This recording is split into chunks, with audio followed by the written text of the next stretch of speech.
हाय दोस्तों, मैं रूही खान और आपके लिए लेकर आ गई हूँ प्यास खून की कहानी का 5वां एपिसोड। दोस्तों, अगर आपने पिछले एपिसोड्स मिस किए हैं तो लिंक डिस्क्रिप्शन में है, पहले वहां से पिछले एपिसोड सुन लें ताकि कहानी आपको अच्छे से समझ आ जाए। अगर आप हमारे चैनल पर नए हैं तो चैनल को सब्सक्राइब करना ना भूलें। तो आइए बढ़ते हैं हम अपनी कहानी की ओर बिना किसी देर के। नौकर शंभू एक एक कर बिट्टू को बोटियों में बदल रहा था और एक बड़े से ट्रे में सजा रहा था। जैसे शादी में बारातियों के लिए मटन काटे जाते हैं, ठीक वैसे ही बिट्टू अब पूरी तरह से बोटियों में तब्दील हो चुका था। सुखदेव और रिया बिट्टू को बोटियों में बदलते हुए देख रहे थे और उनके डर और खौफ का ऐसा आलम था कि अब उनके गले से चीख पुकार भी नहीं निकल रही थी। डॉक्टर कुलकर्णी ड्रिप रिया और सुखदेव की कलाइयों में लगा रहा था, जिसके दूसरे सिरे पर बॉटल्स थीं। ड्रिप लगाते ही ब्लड बॉटल में भरना शुरू हो जाता है।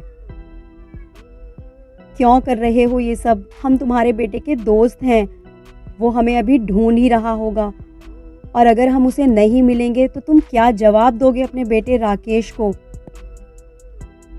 बेटे, इसकी चिंता तुम मत करो, डॉक्टर कुलकर्णी सुखदेव से कहता है। तभी सामने का दरवाजा खुलता है और राकेश और रेनू डॉक्टर कुलकर्णी और नौकर शंभू के सामने आ जाते हैं। पापा, ये सब क्या हो रहा है? आप ये सब क्यों कर रहे हो? बंद कीजिए शैतानों वाला खेल, मेरे दोस्तों को आजाद कीजिए। राकेश डॉक्टर कुलकर्णी का ये रूप देखकर हैरान था। वो समझ ही नहीं पा रहा था कि ये हो क्या रहा है। तभी नौकर शंभू राकेश पर झपटता है और राकेश को एक रॉड से जोर से मारता है। राकेश एक साइड में गिर जाता है। राकेश! रेनू चिल्लाती है। तभी डॉक्टर कुलकर्णी रेनू को पकड़ लेता है और चेयर पर बैठाकर उसके हाथों और पैरों को लॉक कर देता है।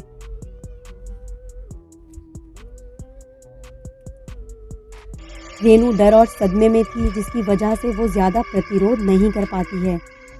राकेश को नौकर शंभू कसकर जकड़ लेता है, पर अब कोई खाली चेयर कमरे में नहीं थी, इसलिए शंभू राकेश को एक रस्सी से बांध देता है। थोड़ी देर बाद राकेश अपने होश संभालता है। वो देखता है कि सुखदेव और रिया अधमरे हो चुके हैं। उनका सारा ब्लड कई सारे बॉटल्स में जमा हो चुका था। डॉक्टर कुलकर्णी उन बॉटल्स में कुछ मिलाता है और उन्हें एक अलमारी में सजाता चला जाता है। पापा, क्या कर रहे हो आप और ये क्यों कर रहे हो? क्या आप मुझे भी अपने सगे बेटों को भी मार डालोगे? राकेश की बातें सुनकर नौकर शंभू शैतानी हंसी हंसता है और फिर वो शैतानी हंसी ठहाकों में बदल जाती है। चल चुप कर, बहुत ठहाके मार रहा है। अभी एक लड़की बाकी है, जाकर देख वो कहाँ है, उसे भी लेकर आ।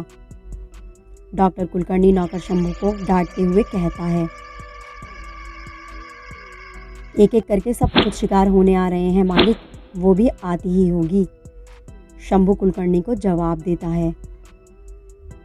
मैंने कहा ना, जाकर देख तो देख, लेकर आ उसे भी, कहीं भाग न जाए, डॉक्टर कुलकर्णी फिर से नौकर शंभू को डांटते हुए कहता है। मालिक, भागकर कहाँ जाएगी? इस घने जंगल में दूर दूर तक कोई भी नहीं है, शंभू डॉक्टर कुलकर्णी को जवाब देता है। मालिक, खून, ताज़ा खून। शंभू के खून की प्यास एक बार फिर भड़क चुकी थी। पापा, मैंने आपसे कुछ पूछा है, क्या आप मुझे भी बिट्टू की तरह मार दोगे? राकेश एक बार फिर से डॉक्टर कुलकर्णी से पूछता है। ना बेटे, बिट्टू की तरह नहीं, बल्कि अपने दोनों बेटों गगनदीप और कुलकर्णी की तरह, डॉक्टर कुलकर्णी बोलते बोलते गंभीर हो जाता है। गगनदीप और कुलकर्णी? राकेश कंफ्यूज हो जाता है। हाँ बेटा, 50 साल पहले गगनदीप और 25 साल पहले कुलकर्णी और आज तुम। राकेश की आंखें हैरत से फैलती चली गईं। उसका दिमाग काम नहीं कर रहा था। कुलकर्णी ये क्या कह रहा था, उसे समझने में बहुत दिक्कत हो रही थी। वैसे सच कहूँ तो सारा प्रोग्राम तो तुम्हारे लिए ही था बेटा, पर तुम तो अपने साथ 5 और शिकार ले आए। डॉक्टर कुलकर्णी राकेश से कहता है। मुझे आपकी कोई बात समझ नहीं आ रही है पापा, आप क्या कह रहे हैं? राकेश का दिमाग बहुत सारे सवालों से घिर गया था। डॉक्टर कुलकर्णी कहना शुरू करता है। अब वैसे भी तुम मरने वाले हो तो तुम्हें सब कुछ बता देना चाहिए, वरना तुम्हारी आत्मा इन सवालों की वजह से भटकती रहेगी कि आखिर क्यों एक बाप ही अपने बेटे के खून का प्यासा हो गया। क्या करूं, ये प्यास ही अजीब है कि ख़त्म ही नहीं होती। बेटे, ये कहानी शुरू होती है आज से 80 साल पहले। इस देश की आज़ादी से पहले ये कोठी अंग्रेज़ों की एक गुप्त प्रयोगशाला थी, जहाँ पर कुछ अंग्रेज़ साइंटिस्ट कुछ अजीब गरीब प्रयोग करते थे। मैं उस वक्त इस कोठी में साफ़ सफाई का काम किया करता था। यहाँ पर देश के उन क्रांतिकारियों को कैद करके लाया जाता था जो अंग्रेज़ी सरकार से आज़ादी के लिए लड़ाई लड़ रहे थे। यहाँ के वैज्ञानिक उन कैदियों पर अजीब अजीब तरह के प्रयोग करते थे, जिनमें अक्सर उनकी जान भी चली जाया करती थी, और फिर मैं ही उनकी लाशों को ठिकाने लगाता था। मेरे साथ मेरा एक भाई भी था और एक 15 साल का बेटा भी। बीवी एक बीमारी में चल बसी थी। वक्त गुजरता गया, काफ़ी वक्त हो गया था, पर अब कोई कैदी उस कोठी में नहीं आ रहा था। मैंने एक दिन उनकी बातें सुनी।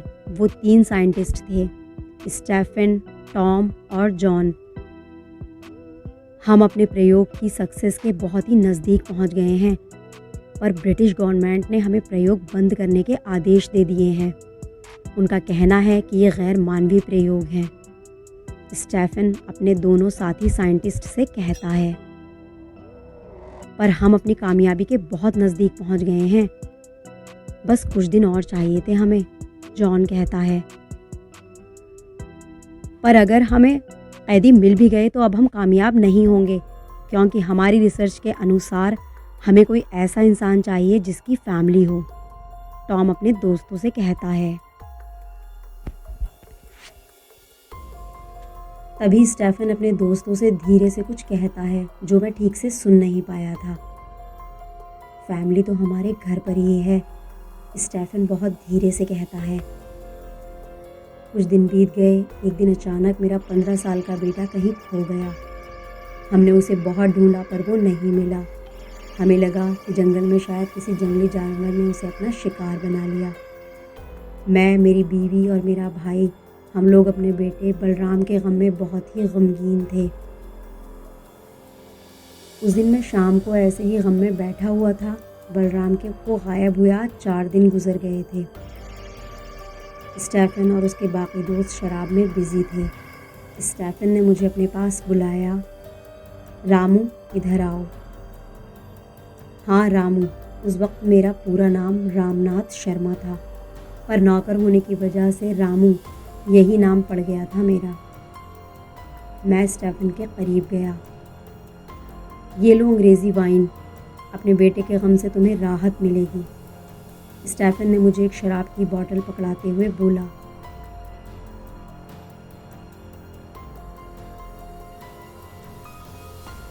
मैंने बोतल ले ली। वैसे मैं शराब तो नहीं पीता था, पर बेटे के गम ने जैसे मुझे अंदर से तोड़ कर रख दिया था। मैंने घूट घूट करके एक सांस में आधी बोतल कर दी। मेरा भाई श्यामनाथ शर्मा यानी ये शंभू वहीं पर था। इसने मेरे हाथ से बोतल ले ली और बाकी का शराब वो गटक गया। मैंने पहले कभी नशा नहीं किया था और वो नशा अजीब सा था। थोड़ी देर बाद मुझे भूख लगी। उन अंग्रेज़ों ने मुझे अपने साथ बैठाकर खाना खिलाया। उस दिन ज़िंदगी में पहली बार मैंने मांस खाया था, क्योंकि हम लोग वेजिटेरियन थे। अजीब सा स्वाद था उस मीट में। अगले कुछ दिन तक लगातार स्टेफन मुझे वो शराब देता रहा जो मैं और मेरा भाई पीते थे। कुछ दिन बाद स्टेफन ने मुझे वो शराब देनी बंद कर दी। मैं बेचैन हो गया। मैंने स्टेफन के पास गया। सर, मुझे वो शराब चाहिए। नहीं, ख़त्म हो गई, स्टेफन ने कहा। टॉम और जॉन मेरी तरफ देखकर मुस्कुराने लगे। उनकी मुस्कान में शैतानियत दिख रही थी। मैं उनके मुस्कुराने का मतलब नहीं समझ पाया। थोड़ी देर में श्यामनाथ यानी शंभू आया। भैया, शराब कहाँ है?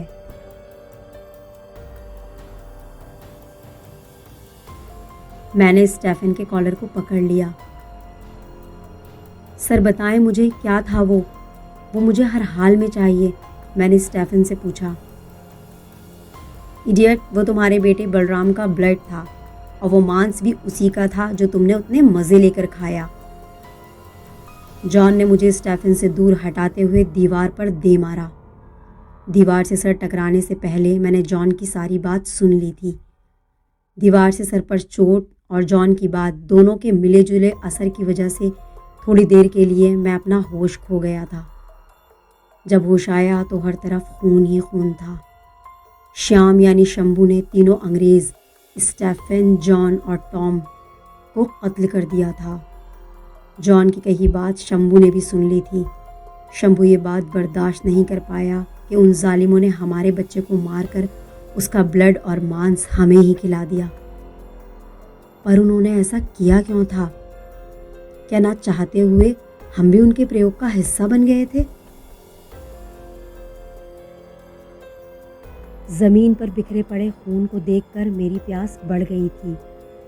शंभू जमीन पर बिखरे पड़े खून को किसी जानवर की तरह चाट रहा था। उसे देखकर मेरी झिझक भी खत्म हो गई और ज़मीन पर बिखरे पड़े हुए खून पर मैं भी एक प्यासे भेड़िए की तरह टूट पड़ा। जिसे हम शराब समझकर पी रहे थे वो तो हमारे ही बच्चे का खून था, पर उसकी लत ने हमें पिशाच बना दिया था। उस दिन उन अंग्रेज़ों का खून चाटने के बाद हमारी प्यास थोड़ी शांत हुई, जिसमें एक नई ऊर्जा को हमने महसूस किया। फिर पता नहीं क्या हुआ शंभू को, उसने उन तीनों लाशों के टुकड़े टुकड़े कर दिए। वो बहुत गुस्से में था। हम अपने सोचने समझने की ताकत को खो चुके थे। हम उनकी बोटी बोटी कुछ ही दिन में सफ़ा चट कर चुके थे। तब जाकर हमारा गुस्सा शांत हुआ। हमें लगा अब सब ठीक हो गया है, पर कुछ दिन बाद हमारी प्यास फिर से जाग गई। आखिर क्या थी ये प्यास और क्यों थी ये प्यास, मैं जानना चाहता था। मैंने उन अंग्रेज़ों के बक्सों से वो सारे दस्तावेज़ निकाले जो वो उस दिन अपने साथ लेकर जाने के लिए बक्से में भर रहे थे।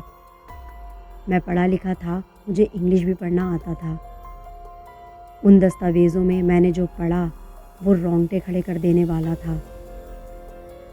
उस बक्से में कई किताबें थीं, कुछ वैम्पायर से रिलेटेड, कुछ खूनी पिशाचों की। उनके दस्तावेज़ों को पढ़कर मैंने जाना कि वो लोग एक अजीब सा प्रयोग कर रहे थे, जिसका नाम उन्होंने वैम्पायर लॉन्ग लाइफ दिया था। बेटे, तुमने वैम्पायर की कहानियाँ सुनी और पढ़ी होंगी, कैसे वैम्पायर लोगों का खून पीते हैं और लंबी ज़िंदगी जीते हैं। उनका प्रयोग भी लंबी आयु को लेकर ही था।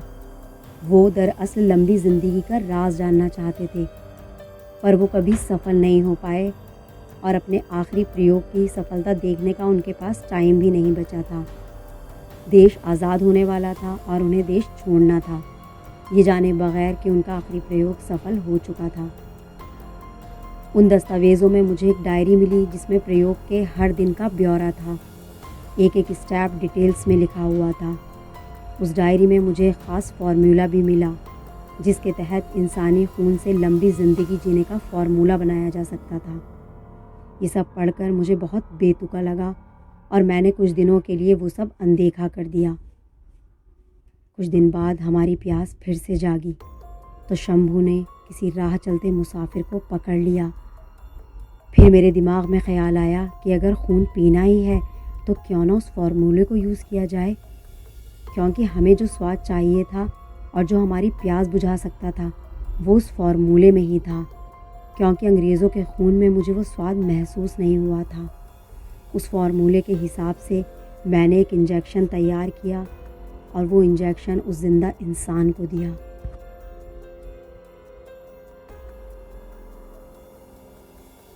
मेरे बेटे को भी ये सब झेलना पड़ा था। इन सब ख्यालों ने मेरे अंदर के इंसान को मार डाला था, या शायद उस प्यास ने। इस बार सच में उस खून का स्वाद अलग था। फिर तो ये हमारा हमेशा का खेल बन गया। महीने में एक बार हम किसी ना किसी को अपना शिकार बनाते, पर जंगलों में ये सब बहुत मुश्किल था जहाँ इंसान होते ही नहीं थे। इसलिए हमने पास के गांव में बसने का फ़ैसला किया। आज़ादी के बाद ये कोठी हमारी हो गई थी क्योंकि इसका कोई वारिस नहीं था और हम ही इसके वारिस हो गए। गांव में जब भी कोई शिकार मिलता हम उसे यहाँ लेकर आते। गांव में मैंने शादी भी कर ली थी। शंभू ने शादी नहीं की थी। वक्त गुज़रा, साल गुज़र गए। मेरा एक और बेटा हुआ और वो भी अब जवान हो चुका था। मेरे आसपास के लोग सब बूढ़े हो रहे थे पर मेरी उम्र रुक गई थी। शायद ये उस फॉर्मूला का ही कमाल था। पर मेरा भाई शंभू, उसकी उम्र रुकी नहीं थी पर धीमी हो गई थी। मैं 30 साल का लगता था, मेरा भाई मुझसे 5 साल छोटा था पर वो 40 का लगने लगा था।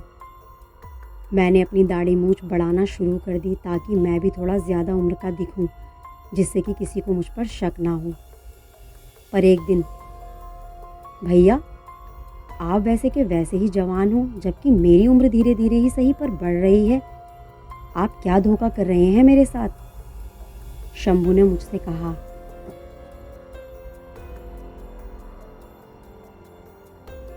हाय दोस्तों, कहानी आपको कैसी लग रही है नीचे कमेंट करके ज़रूर बताएं। आगे क्या होने वाला है जानने के लिए चैनल को सब्सक्राइब करें और बेल आइकन पर क्लिक करें ताकि आने वाले नेक्स्ट एपिसोड आप मिस ना करें। दोस्तों, आने वाले एपिसोड्स में खुलेंगे ऐसे ऐसे राज जो आपके रोंगटे खड़े कर देंगे। दोस्तों, हमारा चैनल अभी नया है इसलिए हमें आपके प्यार और सपोर्ट की बहुत ज़्यादा ज़रूरत है। वीडियो को लाइक करें, चैनल को सब्सक्राइब करें और अपने उन दोस्तों में शेयर करें जिन्हें कहानियाँ सुनना पसंद है। मिलते हैं नेक्स्ट एपिसोड में। Thank you.